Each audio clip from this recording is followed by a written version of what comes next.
ബാക്കി വന്ന ദോശമാവ് വെച്ചിട്ട് ഒരു ഈവനിങ് സ്നാക്സിൻ്റെ റെസിപ്പിയുമായിട്ടാണ് കേട്ടോ ഇന്ന് ഞാൻ വന്നിട്ടുള്ളത്. അപ്പോൾ ഇതെങ്ങനെ ഉണ്ടാക്കുന്നതെന്ന് നോക്കാം. ഇതിലേക്ക് കുറച്ച് തേങ്ങ, ചെറിയ ഉള്ളി, ഈ ഇലയുടെ പേരറിയുന്നവന്ന് കമൻറ്റ് ചെയ്യും. കറിവേപ്പില, നല്ല ജീരകം, പച്ചമുളക്. ഇതൊരു മിക്സിയുടെ ജാറിലേക്കിട്ട് ആവശ്യത്തിന് ഉപ്പും ചേർത്ത് ഒന്നും അടിച്ചെടുക്കാം.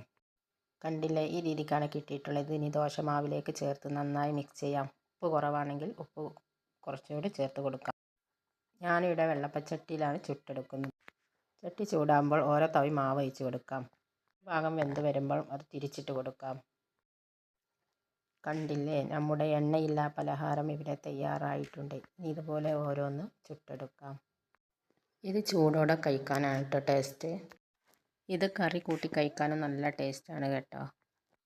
ഒരു തവണ നിങ്ങൾ ഇതൊന്ന് ട്രൈ ചെയ്യണേ. എന്നിട്ട് ഇതിൻ്റെ ഫീഡ്ബാക്കൊക്കെ ഒന്ന് അറിയിക്കണേ.